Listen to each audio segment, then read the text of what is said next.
لیکن ایک جو اس کا درمیانی راستہ نکالا جائے، مکسچر یا ملاپ جو ہوتا ہے وہ زیادہ خطرناک ہوتا ہے، کیونکہ اس کے اندر سارے مذاہب کی مختلف چیزیں لے لی جاتی ہیں۔ جیسے آپ مکس چیزیں بناتے ہیں، مکس چیزیں کھانے پینے میں پکاتے ہیں، تو وہ مختلف چیزوں کو ملا کر ایک ڈش تیار کی جاتی ہے۔ اسی طرح مذاہب ہیں، بس آپ توجہ سے سنیں، اب یہ ہم نے مختصر سے آپ کی خدمت میں کل بیان کیا تھا۔ آج جو میں نے آپ کی خدمت میں بیان کرنا ہے وہ دین اسلام کی جامعیت بیان کرنی ہے، کہ اسلام ایک جامع دین ہے، مکمل دین ہے۔ دین اسلام کے 4 مراحل ہیں۔ اب یہ چاروں مراحل توجہ سے سنیں۔ پہلا مرحلہ ہے نزول دین، دین نازل ہوا۔ کہاں نازل ہوا؟ قلب نورانی ہے پیغمبر اکرم صلی اللہ علیہ وآلہ وسلم پر۔ اللہم صلی علی محمد وآل محمد۔ حضور نبی کریم کے قلب نورانی پر اللہ نے دین نازل فرمایا۔ پہلا مرحلہ ہے نزول دین۔ دوسرا مرحلہ ہے ابلاغ دین، تبلیغ دین۔ نازل ہونے کے بعد ابلاغ دین دوسرا مرحلہ ہے، تبلیغ دین۔ پھر تیسرا مرحلہ ہے نفاذ دین، پھر وہ دین تبلیغ کے بعد نافذ ہوا۔ اب بہرحال یہ ایک الگ مراحل ہیں کہ کیسے نافذ ہوا، تبلیغ کیا ہے، تبلیغ کی روش کیا ہونی چاہیے، میں مختصر سا بیان کروں گا۔ اور پھر چوتھا مرحلہ ہے غلبہ دین۔ نفاذ کے بعد چوتھا مرحلہ غلبہ دین ہے۔ یہ 4 مراحل ہیں اسلام کے، دین کے۔ دوبارہ سن لیں، نزول دین دوسرا مرحلہ، ابلاغ دین، تبلیغ دین، تیسرا مرحلہ نفاذ دین، اور چوتھا غلبہ دین۔ نزول دین میں نبی اللہ کے یہاں سے دین کو لیتا ہے۔ ہر زمانے میں جو بھی نبی اللہ تعالیٰ نے بھیجے ہیں، جس بھی قوم میں، کسی بھی قوم میں، وہاں سے انبیاء نے اللہ سے دین کو لینا ہے۔ اور دوسرا مرحلہ ہے تبلیغ دین، دین کا ابلاغ، پھیلانا۔ پہلے مرحلے میں فقط نبی کی ذات اکیلی اللہ سے دین کو لے گی، لیکن دوسرے مرحلے میں تبلیغ دین میں نبی کے ساتھ ساتھ امت بھی شامل ہوگی، یعنی ذمہ داریاں پھر امت کی بھی ہے تبلیغ میں۔ جیسے آپ نے دیکھا نا کہ جب پیغمبر اکرم نے دین کا ابلاغ کیا تو صحابہ کو بھی ابلاغ دین، جن صحابہ نے اسلام کو قبول کیا آئے، اور وہ صحابی رسول جنہوں نے اسلام قبول کیا، اب پھر پیغمبر اکرم نے ان کو ذمہ داریاں دے کے مختلف علاقوں میں بھیجا تبلیغ دین کی۔ جیسے معاذ بن جبل کو، معاذ بن جبل صحابی رسول ہیں، ان کو پیغمبر اکرم نے یمن کی زمین پہ بھیجا۔ اسی طرح جناب جعفر طیار کو حبشہ کی زمین پہ بھیجا۔ حبشہ جو آج افریقہ ہے، آج جو افریقہ ہے، بر اعظم افریقہ، جانتے ہیں نا کتنے بر اعظم ہیں دنیا میں؟ 7 بر اعظم ہیں، ان میں سے ایک افریقہ ہے۔ افریقہ جو حبشہ کہلاتا ہے تاریخ میں، تاریخ کی اصطلاح میں اور زبان میں اسے حبشہ کہتے ہیں۔ اس زمین پر حضرت پیغمبر اکرم نے جناب جعفر طیار کو بھیجا تبلیغ کے لیے۔ یمن کی زمین پر معاذ بن جبل کو بھیجا۔ اسی طرح اور مختلف زمینوں کے اوپر پیغمبر اکرم نے مختلف صحابہ کو زمینوں پہ بھیجا۔ اب وہ بہرحال تبلیغ کا طریقہ بھی پیغمبر اکرم نے بڑا خوبصورت طریقہ رکھا، اور میں یہاں بیان کرتا چلتا ہوں کیونکہ ایک مشکل ہمارے ساتھ یہ ہوتی ہے کہ دین سمجھ لیتے ہیں لیکن تبلیغ نہیں آتی، ہوتا ہے نا ایسا، تبلیغ نہیں آتی، تبلیغ کرنے جاتے ہیں تو اتنا ایکسٹریمسٹ ہو جاتے ہیں، بھگا دیتے ہیں دوسرے کو، سامنے والے کو بھگا دیتے ہیں۔ یہ خطرناک کام ہے، اور اسی سے پیغمبر اکرم نے صحابہ کو روکا۔ جناب معاذ بن جبل صحابی رسول ہیں، ان کو جب یمن بھیجا تو یمن جاتے ہوئے معاذ کو باقاعدہ پیغمبر اکرم نے واعظ و نصیحت کی، اور واعظ و نصیحت وہ صرف معاذ کو نہیں ہے، آج ہمیں بھی ہے کہ بھائی میں جیسے مثال کے طور پہ آپ اعتکاف کے اندر آئے ہیں، دین سمجھنے آئے ہیں، یہ دین سمجھنے کی جگہ ہے نا، اپنے آپ کو دیندار بنانے کی اور دین کو سمجھنے کی جگہ ہے، لیکن دیندار تو جب ہی بنائیں گے جب دین سمجھ آئے گا۔ تو دین سمجھنا بھی ہے، آپ نے یہاں پر اپنے آپ کو دین پر ڈھالنا بھی ہے، اور باہر جب یہاں سے جائیں تو لوگوں کو دین کی جانب لانا بھی ہے۔ یہ ذمہ داریاں ہیں۔ خالی اعتکاف کے لیے خدا نے آپ کو اس لیے نہیں بلایا، کہ خود بہترین بن کے چلے جاؤ، معاشرہ تباہ ہوتا رہے نا، ذمہ داریاں ہیں. یہ جو میں نے کل آپ کی خدمت میں بیان کیا تھا نا، یہ توفیق ہے اللہ کی جانب سے. یہ توفیق ہر کسی کو نہیں ملتی، یہ توفیق ہے واقعاً. اور سب سے بڑی توفیق الحمدللہ جو آپ کو یہاں نصیب ہوئی ہے وہ یہ ہوئی ہے کہ آپ کو خدا نے اسلام کا مبلغ بنانے کے لیے بلایا ہے. مبلغ اسلام، اسلام کی تبلیغ کرنے والا بننے کے لیے خدا نے یہاں بلایا ہے اپنے گھر کے اندر. مہمان رکھا ہے آپ کو یہاں پر خدا نے. خدا خود میزبان ہے آپ کا، خدا میزبان ہے، خالق میزبان ہے. بس توجہ سے سنیں. لیکن آپ جب یہاں سے جائیں تو تبلیغ کیسے کریں؟ میں اس لیے وہ طریقہ بتا دیتا ہوں تاکہ کہیں جانے کے بعد ایسا نہ ہو جیسے ہوتا یہ کہ معذرت کے ساتھ جب ہم نماز پڑھ کے مسجد سے نکلتے ہیں تو سب کو حقیرانہ نگاہ سے دیکھتے ہیں کہ یہ کیا چیز ہے، میں ہوں نمازی، یہ دیکھو میں نمازی ہوں. یا اگر انقلاب کی 2-4 باتیں سمجھ آ جائیں تو پھر ہم کہتے ہیں ہم سے بڑا تو انقلابی کوئی ہے ہی نہیں. اور معذرت کے ساتھ بعض تو یہ سمجھتے ہیں امام خمینی سے بھی بڑا ہو گیا ہم، یعنی امام خمینی سے بھی بڑا انقلابی اب میں بن گیا ہوں. یہ ایک غلط روش ہے ہمارے ذہن میں جو ہے، کیونکہ مشکل ہمارے ساتھ یہ ہوتی ہے کہ ہم علم تو لیتے ہیں، علم سے پہلے اس کا برتن صاف نہیں کرتے جس کے اندر علم آنا چاہیے. میں آپ کو قانون بتا دیتا ہوں. علم کا برتن جس میں علم آئے تو پھر بہترین عالم انسان بنتا ہے. اس برتن کا نام ہے حلم، بردباری، تحمل. اگر حلم نہ ہو تو علم بھی کوئی کام نہیں آتا. بعض اوقات علم بھی انسان کو جہنم پہنچا دیتا ہے، علم بھی پہنچا دیتا ہے. امام راحل امام خمینی علماء کو درس دے رہے ہیں. ان کی زندگی کا ایک واقعہ، بڑا خوبصورت واقعہ. علماء کو درس دیتے ہوئے امام خمینی نے علماء کو حوضہ علمیہ نجف میں دے رہے ہیں. جب ملک بدر تھے، نجف گئے ہوئے تھے، رضا شاہ نے ملک بدر کیا ہوتا، نجف میں علماء کو درس دے رہے ہیں. اور امام خمینی نے بڑا خوبصورت جملہ امام خمینی کا وہاں پہ انہوں نے کہا کہ بعض اوقات انسان علم عرفان پڑھ کے جہنم جاتا ہے، بعض اوقات علم فقہ پڑھ کے بھی جہنم جاتا ہے، بعض اوقات علم منطق و فلسفہ سارے علوم دینیہ پڑھ کے بھی جہنم چلا جائے. یہ بڑا خطرناک جملہ ہے اور حقیقت بھی ہے. پھر امام راحل نے امام خمینی نے کہا اس وجہ سے جا سکتا ہے کیونکہ اگر وہ علم تو لے لے لیکن اپنا تزکیہ نفس نہ کرے تو جہنم جا سکتا. یعنی اگر تزکیہ نفس نہ ہو، علم تو ہو لیکن تربیت نہ ہو. اس لیے سب سے اہم ترین مرحلہ تربیت ہے. اور اگر تربیت کے بعد علم آئے تو پھر یہ بہترین عالم بنتا ہے. اور اسی تربیت کا نام حلم ہے. اسی تربیت سے حلم انسان کے اندر پیدا ہوتا ہے. اسی تزکیے سے، تزکیہ نفس سے حلم پیدا ہوتا ہے. بس عزیزان محترم توجہ سے سنیں. علم تو ہم لیں، ابھی آپ علم لینے آئے نا یہاں پہ، لیکن اپنے ظرف کو پہلے وسیع کریں اور وہ ہے حلم، تحمل. جیسے میں آپ کو ایک مثال دیتا ہوں. حضرت موسیٰ علیہ السلام گزر رہے تھے، ایک راستے سے گزر رہے تھے. موسیٰ کون ہے؟ حضرت موسیٰ علیہ السلام نبی خدا، کلیم اللہ نبی، جن کو اللہ نے یہ لقب دیا اللہ سے کلام کرنے والا نبی. کتنے اعلیٰ نبی ہیں حضرت موسیٰ علیہ السلام. یعنی ان کے بارے میں علماء یہ کہتے ہیں خدا کے لاڈلے نبی ہیں، خدا کے لاڈلے نبی ہیں حضرت موسیٰ علیہ السلام. حضرت موسیٰ گزر رہے تھے راستے سے. ایک جاہل تھا، عالم نہیں تھا، جاہل تھا. اپنے طور پر جتنا خدا کی معرفت تھی خدا کی حمد کر رہا تھا. حمد یعنی تعریف. حمد کسے کہتے ہیں؟ تعریف کو. اپنے طور پر جتنی اسے پتا تھا خدا کی حمد کر رہا تھا.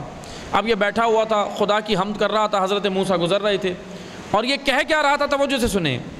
یہ کہنے لگا اے خدا کاش کہ تو میرے پاس ہوتا، میں تیرے بالوں میں کنگھی کرتا، میں تیری زلفیں سنوارتا، میں تجھے نہلاتا. یہ حمد کر رہا تھا لیکن جاہل تھا بیچارہ، عالم نہیں تھا، جاہل تھا، حمد کر رہا تھا. حضرت موسیٰ علیہ السلام نے سنا، غصہ آ گیا. موسیٰ علیہ السلام نبی خدا، غصہ آ گیا. کہنے لگا بھائی یہ تو کیا کر رہا ہے؟ کہنے لگا کہ میں خدا کی حمد کر رہا ہوں. حضرت موسیٰ نے اس کو ڈانٹا، وہیں پہ تنبیہ کی. کہنے لگا تو خدا کی حمد کر رہا ہے، یہ حمد ہے؟ یہ تو شرک ہے. خدا کا تو کوئی بدن نہیں ہے، خدا کے تو کوئی زلفیں نہیں ہیں، بال نہیں ہیں. خدا تو پاکیزہ ہے وہ ذات، منزہ ہے وہ ذات بدن سے۔ حضرت موسیٰ نے اس کو اتنی تنبیہ کی، اتنا ڈانٹا، یہ خاموش ہو گیا، آنکھوں میں آنسو آ گئے۔ حضرت موسیٰ اس کو تنبیہ کر کے تھوڑا آگے بڑھے ہوں گے، خدا کی جانب سے پیغام آیا، وحی آئی کہ اے موسیٰ تم جو جس کو ڈانٹ کر آئے ہو، تنبیہ کر کر آئے ہو، وہ جاہل ہے، تمہاری طرح کا عالم نہیں ہے۔ وہ جو میری حمد کر رہا تھا، جس جہل کی بنیاد پہ وہ کر رہا تھا، لیکن اس کی حمد میں خلوص ضرور تھا۔ اللہ نے کہا وہ خالص حمد کر رہا تھا، یعنی اس کو جتنا پتا تھا اتنا ہی وہ حمد کر رہا تھا۔ تو اے موسیٰ ہر کسی کو اپنے لیول کا عالم نہ سمجھو، یہ نہ سمجھو کہ وہ تمہاری طرح کی حمد کرے گا، تمہارا مقام اور ہے، تمہاری حمد مواحدانہ ہے جس میں بالکل بھی شرک نہیں ہے، لیکن اس کی حمد اگرچہ مشرکانہ ہے۔ آپ اس کو ڈانٹو نہیں، تنبیہ مت کرو، بلکہ اے موسیٰ اس کا تزکیہ نفس کرو اور تعلیم دو۔ خدا نے حضرت موسیٰ کو یہ حکم دیا، یعنی میں اگر اور ٹرانسلیٹ کروں، خدا نے حضرت موسیٰ کو کہا اس کو اپ گریڈ کرو، اس کی فکری سطح کو اپ گریڈ کرو، اس کو دور مت بھگاؤ، دور مت بھگا دو، اپ گریڈ کرو، اس کو قریب لاؤ۔ یعنی حضرت موسیٰ کو اللہ نے حلم کا درس دیا کہ اپنے وجود میں حلم رکھو۔ حلم یعنی برداشت، تحمل، اور معذرت کے ساتھ یہی نہیں ہے آج ہمارے معاشرے میں۔ آپ بتائیں مجھے، برداشت ہے، تحمل ہے؟ آپس میں ہم کن باتوں پہ لڑ رہے ہوتے ہیں، اتنی چھوٹی چھوٹی باتیں جو درگزر کر دیں جن کو، لیکن ان پر ہم بحث و مباحثہ کر رہے ہوتے ہیں، ان پر لڑ رہے ہوتے ہیں۔ بس توجہ سے سنیں، تبلیغ کی ہم بات کر رہے ہیں۔ دوسرا مرحلہ دین کا کیا ہے؟ ابلاغ دین۔ تبلیغ کے لیے جب پیغمبر اکرم نے اپنے صحابہ کو بھیجا تو پہلے ان کو تیار کیا، پہلے ان کے اندر حلم پیدا کیا، ایسے ہی نہیں بھیج دیا۔ اسی لیے انقلاب سیکھیں، مہدویت سیکھیں، دین سیکھیں، لیکن پہلے اپنے اندر حلم پیدا کریں، حلم پیدا کریں۔ باہر جا کے لوگوں کو ڈانٹنا نہیں ہے، باہر جا کے لوگوں کو جاہل نہیں سمجھنا کہ یہ کیا ہے، میں تو 3 دن جو اعتکاف میں سیکھ کے آیا ہوں یہ تو بالکل ہی نکما ہے میرے سامنے۔ اگر یہ ذرہ برابر عجب، خود پسندی اور غرور آ گیا، ساری عبادت ضائع ہو جاتی۔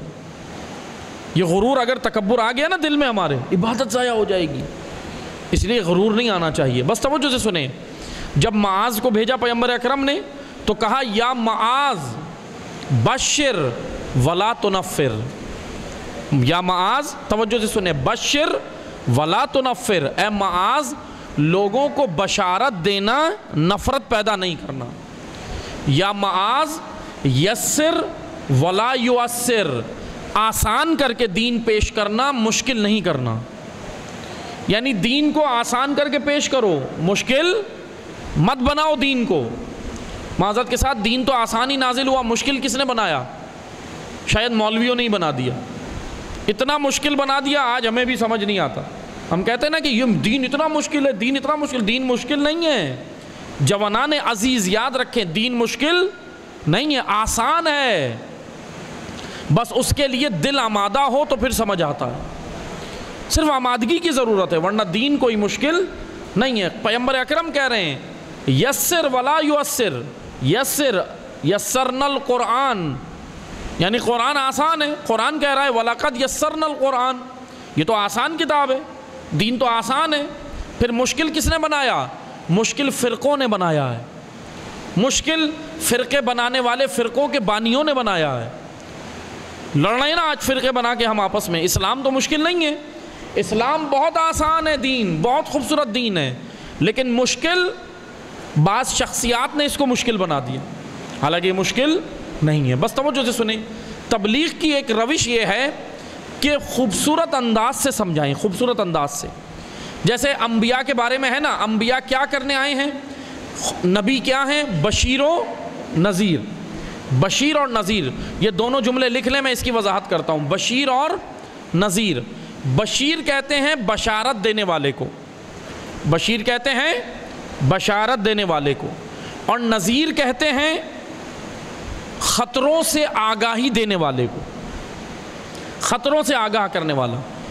پیغمبر اکرم ہو یا تمام انبیاء ہوں، تمام کے تمام نبی بشیر و نذیر ہیں۔ بشارت اور نذارت دونوں نبی کے وجود میں ضروری ہے، دونوں نبی کے وجود میں ضروری ہے، جبھی تو تبلیغ دین ہوگی۔ اسلام اتنا آسان ہے، میں اس وجہ سے آج یہ اسلام کی زیادہ وضاحت کر رہا ہوں تاکہ پھر ہمارے لیے مہدویت سمجھنا آسان ہو جائے۔ یہ ساری میں تمہید باندھ رہا ہوں، توجہ سے سنیں۔ مثلا میں آپ کو ایک مثال دیتا ہوں، جیسے ہمارے ذہن میں یہ ہے کہ اسلام تلوار سے پھیلا ہے نا، یہ ہمارے ذہن میں بعض اس کی تفسیر کرتے ہیں کہ اسلام تلوار سے پھیلا۔ اسلام تلوار سے نہیں پھیلا۔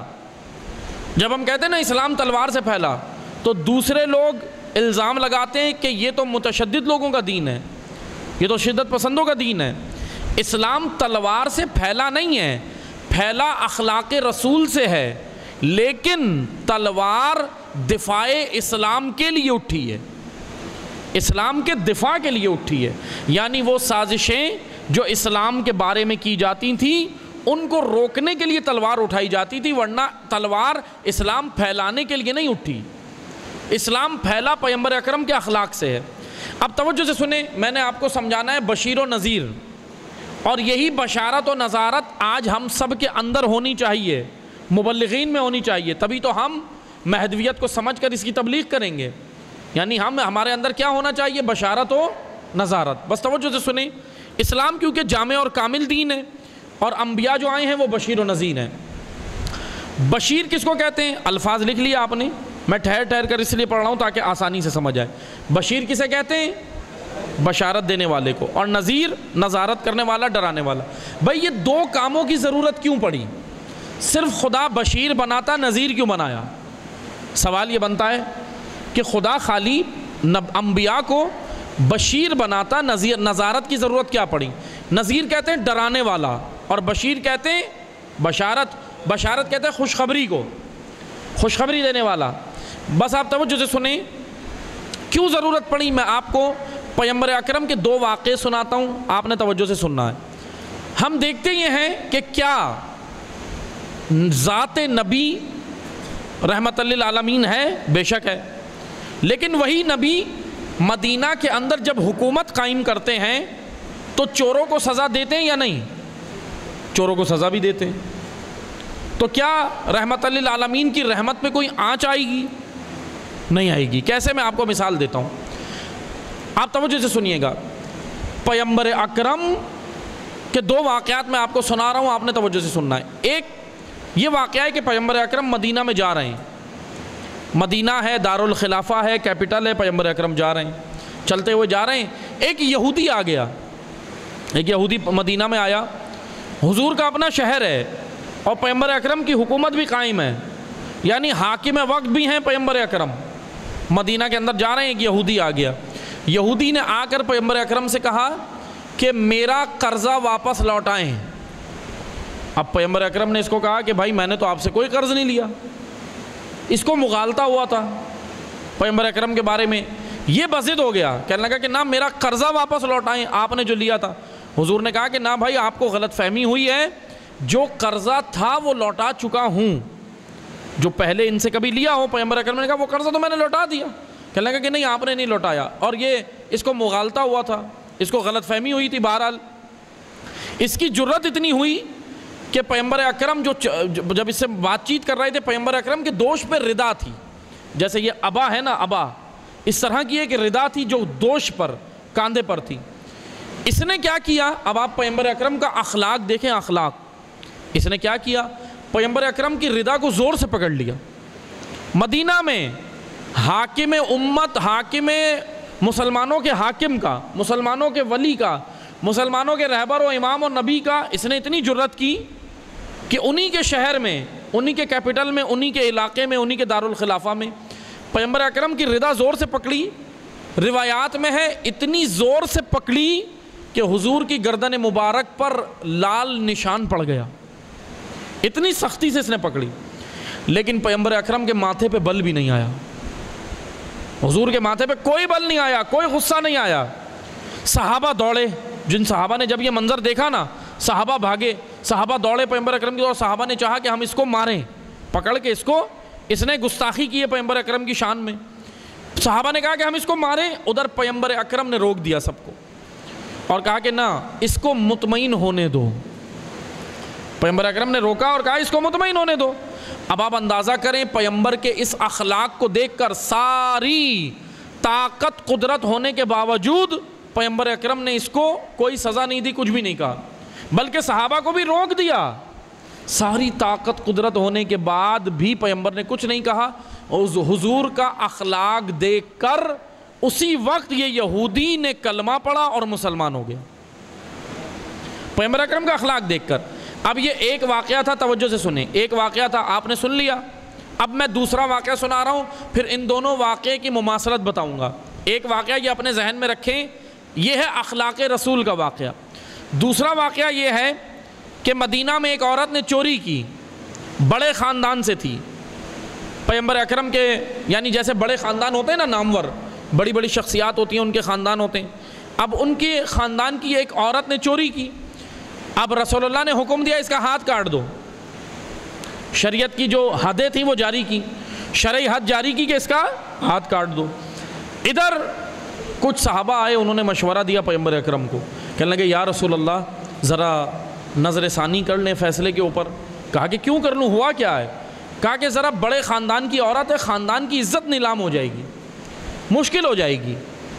پیغمبر اکرم نے کہا اگر یہی عورت کوئی اور ہوتی چھوٹے خاندان کی تو پھر تو آپ لوگ آ کر مجھ سے یہ نہ کرتے توقع، مجھ سے یہ مثلا یہ مجھے مشورے نہ دیتے کہ آپ ذرا نظر ثانی کر لیں، یہ کر لیں، وہ کر لیں۔ پیغمبر اکرم نے کہا اس وقت تو آپ نہ کرتے، ابھی تو آپ بڑے خاندان کی وجہ سے کر رہے ہیں، لیکن اگر میں آج بڑے خاندان کی عورت کو چھوڑ دوں تو پھر کل چھوٹے خاندان کی جو عورت چوری کرے اسے بھی چھوڑنا پڑے گا، ورنہ یہ انصاف نہیں ہوگا، عدل نہیں ہوگا۔ پیغمبر اکرم نے ایک کی بھی بات نہیں مانی، بالکل سختی کے ساتھ سخت لہجے میں ان کو دور کیا، جھڑک دیا، ڈانٹ دیا، تب بھی کی، اور اس عورت کو سزا دی، حدیں جاری کر دی، اس کے ہاتھ کاٹ دیے چوری کرنے والی عورت کے۔ اب یہ دونوں واقعہ آپ نے سنے، ایک واقعے میں کتنے نرم مزاج ہیں پیغمبر اکرم، اور دوسرے میں کتنے سخت ہیں۔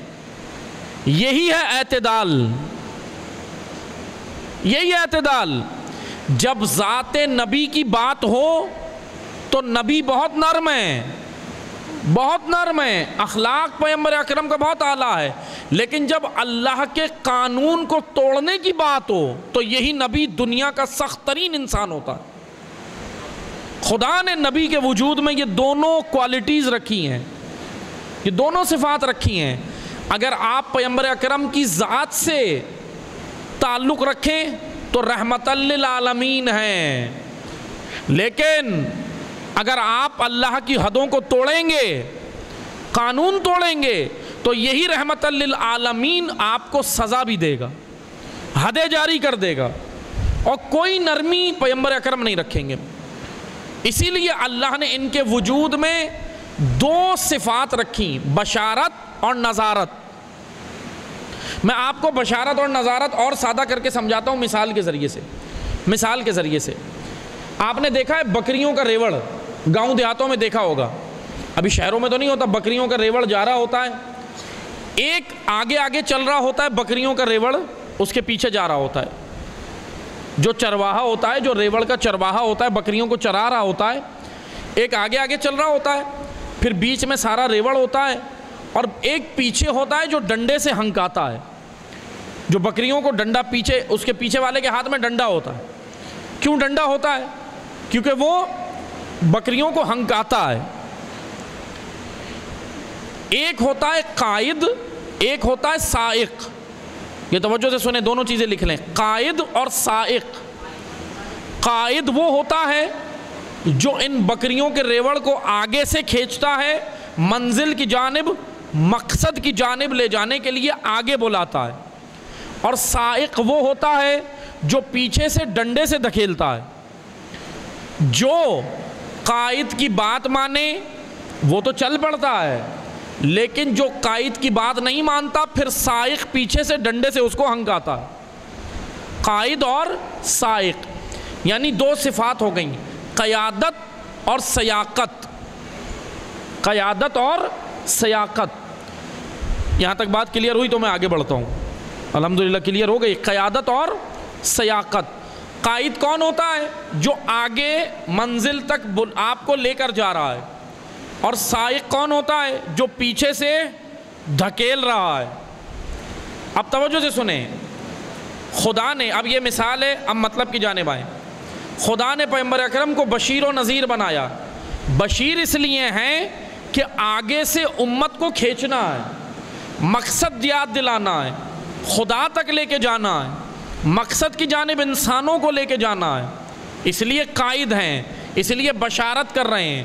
اور حضور سائق بھی ہیں، قائد بھی ہیں اور سائق بھی ہیں، پیچھے سے دھکیلیں گے بھی، جو نہیں چلے گا اس کو دھکیلنا بھی ہے۔ کہاں دھکیلنا ہے؟ منزل کی جانب۔ اسی لیے بشیر وہ ہے جو آگے سے کھینچے اور نذیر وہ ہے جو پیچھے سے دھکیلے۔ یہ دونوں صفات پیغمبر اکرم کے اندر کیوں رکھی خدا نے؟ تاکہ وہ قیادت بھی کریں اور سیاقت بھی کریں۔ بس توجہ سے سنیں، انذار ضروری ہے۔ آپ اسی لیے نہج البلاغہ میں امیر المومنین نے کیا کہا؟ عالم ربانی، عالم حقیقی وہ ہے جو لوگوں کو خدا سے بالکل دور بھی نہ کر دے، اور جو یعنی کوئی ایسی گفتگو بھی نہ کرے کہ جس سے لوگ نا امید ہو کے بھاگ جائیں۔ ایسی گفتگو بھی نہ کرے عالم، اور ایسی بھی نہ کرے کہ بالکل امید دلا دے کہ عمل ہی نہ کرو جنت تمہاری۔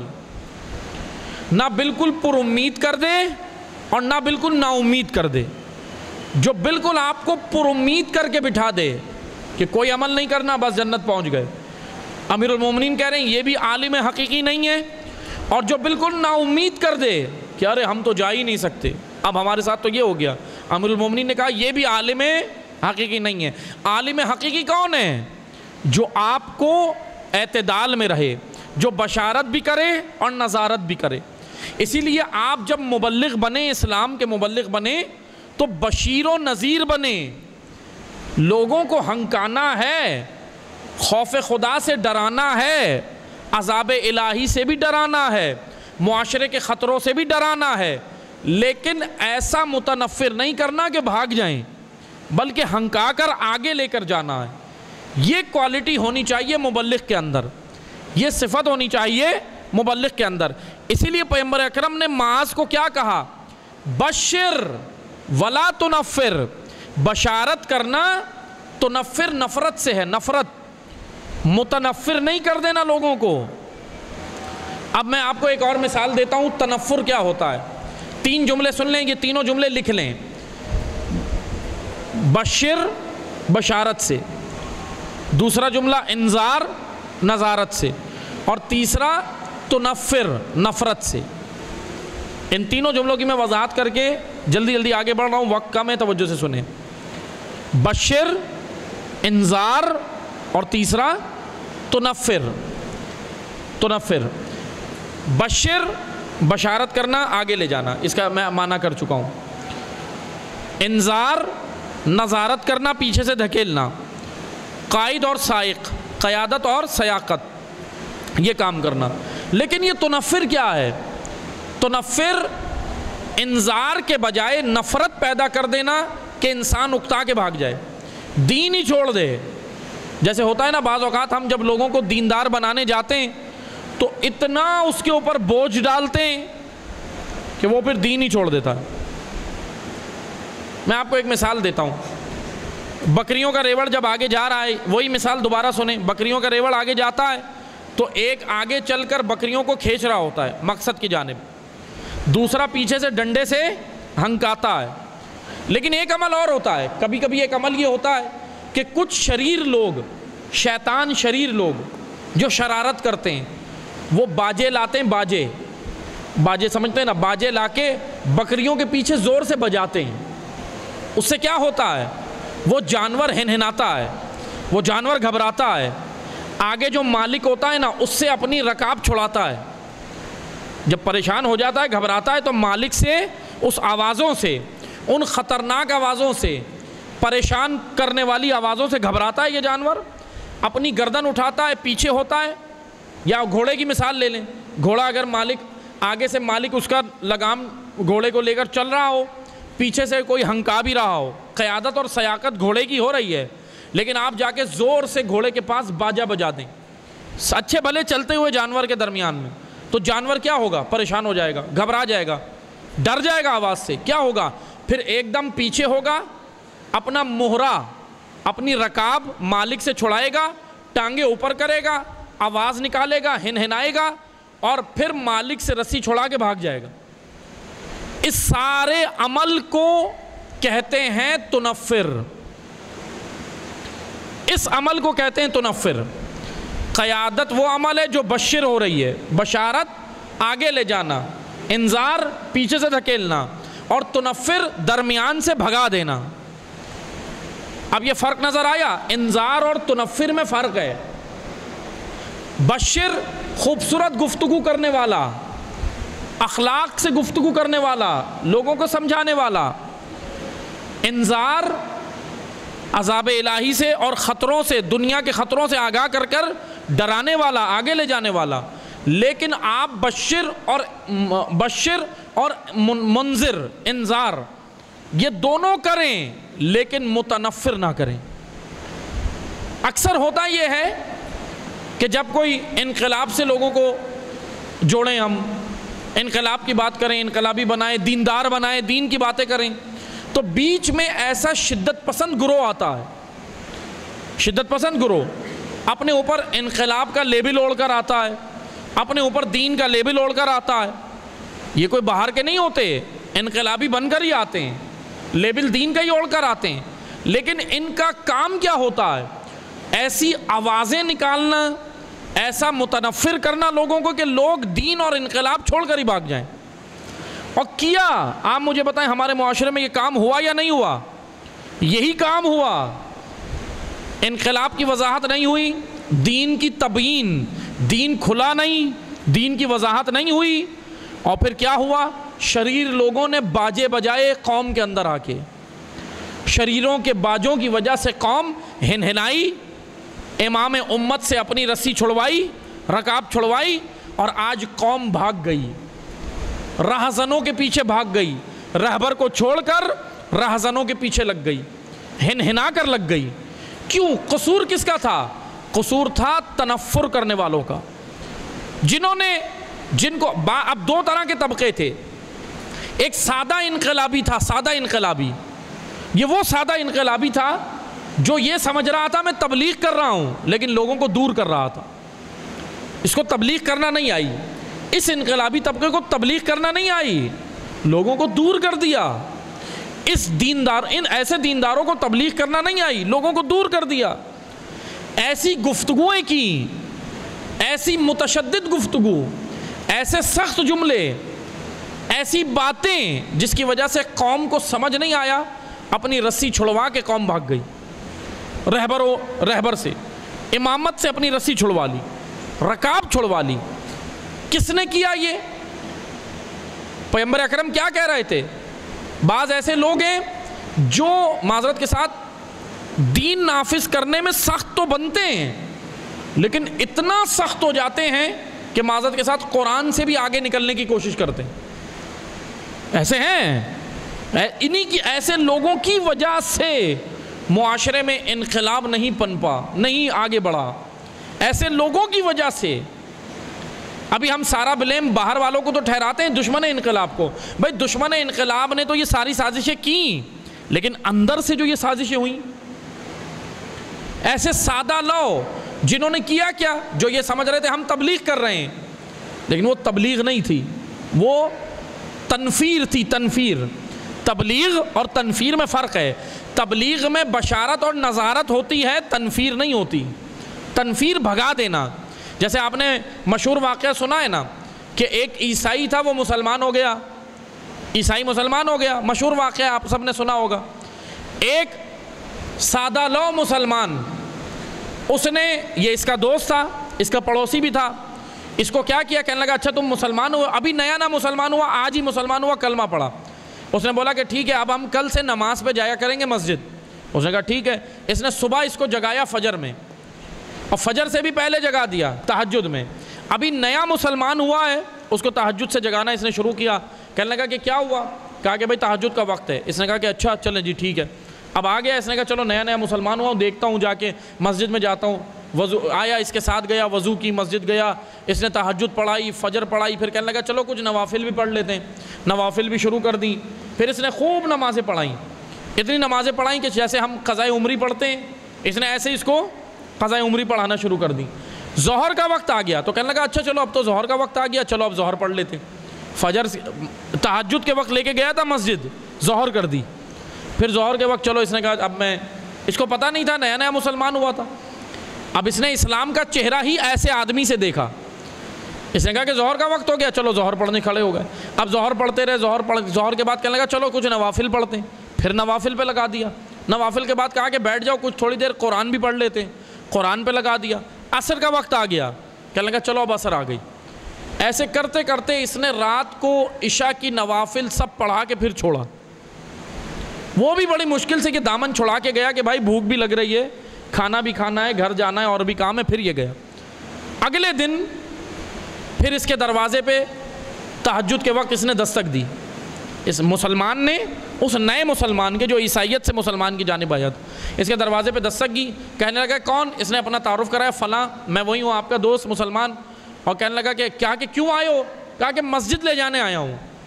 اس نے کہا کہ بھائی میں واپس اپنے پرانے مذہب پہ چلا گیا ہوں، تمہیں تمہارا دین مبارک ہو۔ اس نے کیا کیا؟ انذار کیا یا تنفیر کیا؟ تنفیر کیا، دور کر دیا۔ ابھی وہ نیا مسلمان ہوا، اس کو اتنی نمازیں پڑھائیں کہ وہ مذہب سے ہی دور بھاگ گیا، اسلام سے ہی دور بھاگ گیا۔ اسی لیے تبلیغ اور چیز ہے، تنفیر اور چیز ہے۔ آج ایسی گفتگویں ہیں جو ہمیں انقلاب سے دور کر دیتی ہیں، تنفیر ہو رہی ہے، تنفیر، ایسے افراد جو تنفیر کر رہے ہیں، اتنے متشدد ایکسٹریمسٹ، یعنی معذرت کے ساتھ ہر کسی پہ لیول لگا دیتے ہیں نا۔ آج ہمارے معاشرے کی یہ ہے نا برائی، ہر کسی پہ لیول لگاتے ہیں۔ کوئی رسوماتی ہے، بھائی رسمی لوگ ہیں نا، رسوماتی ہیں، آباء و اجداد سے رسمیں لی ہیں، ہر ایک رسوماتی جو جہاں نظر آئے گا اس پہ الزام لگا دیں گے، بھائی یہ بھی غالی ہے، یہ بھی نصیری ہے، یہ بھی فلاں ہے۔ اللہ کے بندو، اس کو پتہ بھی نہیں غالی غلو ہوتا کیا ہے، جس پہ آپ نے بلیم لگایا اس کو پتہ بھی نہیں ہوتا۔ تو بس توجہ سے سنیں، دین کا دوسرا مرحلہ کیا ہے، بس میں جلدی سمجھ رہا ہوں، توجہ سے سنیں۔ پہلا مرحلہ کیا تھا؟ نزول دین۔ دوسرا ابلاغ دین، ابلاغ پہ ابھی ہم رکے تھے۔ ابلاغ یعنی تبلیغ، اور تبلیغ کیسے ہونی چاہیے؟ بشیر و نذیر، بشارت اور نذارت والے انداز میں، تنفیر والے انداز میں نہیں۔ یہاں تک بات سمجھ آ گئی کہ انشاءاللہ جب آپ باہر جائیں، دین سیکھ کر باہر جائیں، تو لوگوں کو دور نہیں کرنا، اخلاق سے، آداب سے، پیار محبت سے ان کو ان کی سطح کے مطابق سمجھانا ہے۔ اپنی سطح کے مطابق گفتگو نہ کریں، اپنی سطح کے مطابق نہیں، ان کی سطح کے مطابق۔ آپ سمجھ گئے ماشاءاللہ، آپ سارا دین سمجھ گئے، اب جا کے اس کے اوپر آپ ایسی اصطلاحات استعمال کرنا شروع کریں۔ اب جیسے میں نے آپ کو تنفیر، تبشیر اور یہ ساری چیزیں بتائیں، آپ جا کر اس کو شروع کر دیں، تم تنفیر کر رہے ہو، تم متنفر ہو، وہ کہے گا یہ ہے کیا چیز؟ اس لیے پہلے اس کو سمجھائیں، ابلاغ، تبلیغ کرنی ہے۔ دوسرا مرحلہ تبلیغ دین، اس میں حضور کے ساتھ امت شامل ہے، نبیوں کے ساتھ امت شامل ہے۔ تیسرا مرحلہ نفاذ دین، دین نافذ ہونا ہے، اس میں بھی امت شامل ہے۔ یہ تین مراحل پیغمبر کے دور میں پورے ہو گئے، دین نازل بھی ہو گیا، دین ابلاغ بھی ہو گیا، تبلیغ بھی ہو گیا، لیکن آج بھی تبلیغ جاری رکھنی ہے۔ مقصد یہ نہیں ہے کہ تبلیغ چھوڑنی ہے، تبلیغ بھی ہوئی، نازل بھی ہوا، اور تیسرا نافذ بھی ہوا، مدینہ کو کیپٹل بنایا اور پوری دنیا میں اسلام پھیلا۔ لیکن چوتھا مرحلہ ابھی باقی ہے، اور وہ ہے غلبہ دین۔ اور دین غالب جب ہوگا کہ جب رسول کے 12ویں جانشین آئیں گے۔ اب میں یہاں گفتگو روک رہا ہوں، دین مکمل ہے، جامع ہے، دین کے اندر حق حکومت۔ آج جیسے میں آپ کو ایک مثال دیتا ہوں، ہمارے یہاں رائج ہے وہ یہ ہے کہ مولانا مسجد کے لیے، لیکن ملک چلانے کے لیے حاکم الگ ہوگا، عالم مسجد کے لیے ملک چلانے کا حاکم الگ ہوگا۔ لیکن اللہ نے ایسا دین نہیں بنایا۔ اللہ نے نبی کو عالم بھی بنایا ہے، نبی کو معصوم بھی بنایا ہے، اور نبی کو امت کا حاکم بھی بنایا ہے۔ یعنی دین کامل ہے، اللہ نے نبی کو حاکم بنا کے بھی بھیجا۔ اب وہی حاکم غدیر میں جو ولایت کا اعلان کر رہا ہے، وہ ولایت حاکمیت کی ولایت ہے۔ یعنی ولایت کا معنی کیا ہے؟ ابھی میں کسی سے بھی ولایت کا معنی پوچھوں، ہمارے ہاں جو رائج ہے، ولایت کا معنی محبت کرتے ہیں۔ محبت ولایت کا معنی نہیں ہے، ولایت حکومت کو کہتے ہیں، اور ولی حاکم کو کہتے ہیں، ایسا حاکم جو اللہ نے مقرر کیا ہو۔ آج کے درس میں ہم ولی تک پہنچے ہیں اور حاکم تک پہنچے ہیں۔ اب انشاءاللہ جو آخری درس ہے کل، ہم اس میں آپ کی خدمت میں مہدویت تک آئیں گے۔ یہ 2 دن گفتگو جو میں نے کی ابھی مہدویت پہ کی ہی نہیں ہے، دونوں دن ہماری گفتگو کس پہ رہی ہے؟ دین پر، اسلام کی جامعیت پر، کہ دین ایک کامل دین ہے۔ یہاں تک سمجھ آیا کہ اسلام کا اپنا سیاسی نظام بھی ہے، اسلام کا اپنا نظام ہے۔ جیسے آج آپ دیکھتے ہیں ڈیموکریسی، جمہوریت، آمریت، بادشاہت، لبرلزم، کمیونزم، سیہونزم، امپیرلزم، یہ دنیا کے مختلف نظام ہیں نا، یہ سارے نظام اسلام کے نظام نہیں ہیں، یہ سارے نظام اللہ نے نہیں بنائے۔ میں 2 جملوں میں آپ کو بیان کرتا ہوں۔ وہ نظام جو امریکہ نے بنایا اس کو امپیرلزم کہتے ہیں، وہ نظام جو رشیا نے بنایا اس کو کمیونزم کہتے ہیں، وہ نظام جو برطانیہ نے بنایا اس کو ڈکٹیٹرشپ کہتے ہیں، وہ نظام جو فرانس نے بنایا اس کو ڈیموکریسی کہتے ہیں، وہ نظام جو اسرائیل نے بنایا اسے زیونزم کہتے ہیں، اور وہ نظام جو اللہ نے بنایا اسے ولایت کہتے ہیں۔ ولایت اللہ نے بنایا ہے، قرآن کا نظام ہے۔ ہم مزید ولایت کی وضاحت اگلے درس میں کریں گے۔ ولایت ہی مہدویت ہے، مہدویت یا ولایت اب کوئی الگ الگ چیزیں نہیں ہیں۔ ولایت علی مہدویت ہی ہے۔ ولایت علی کا جو اعلان غدیر میں ہوا وہی نظام، اسی نظام کا نام آج کے دور میں 12ویں کے دور میں مہدویت ہے۔ یہ کوئی الگ نظام نہیں ہے، یعنی 12 اماموں نے الگ الگ نظام نہیں بتانا، ایک ہی نظام۔ رسول اللہ نے وہ نظام بتایا جو 1.25 لاکھ انبیاء کی تعلیمات کا نچوڑ نظام حضور نے مدینہ میں قائم کیا۔ اب حضور کی تعلیمات، تمام تعلیمات کا نچوڑ نظام 12ویں نے آ کے قائم کرنا ہے۔ اب باقی سوالات کے جواب میں انشاءاللہ کل دوں گا کہ 12ویں نے کیسے قائم کرنا ہے، کیا ہوگا، مجھے کیا کرنا ہوگا، میری کیا ذمہ داری ہے، اور آج کے دور میں ہم مہدویت کے لیے کیا کر سکتے ہیں۔ انشاءاللہ باقی ہم پھر کل بیان کریں گے۔ ابھی مختصر سا وقت ہے، تقریباً 10 منٹ ہیں، آپ جو سوالات کرنا چاہیں تو سوال کر سکتے ہیں۔ آپ لوگ درود پڑھیں محمد و آل محمد، اللہم صلی علی محمد و آل۔ سوالات آج کے درس کے عنوان سے ہوں گے تو زیادہ اچھا ہوگا۔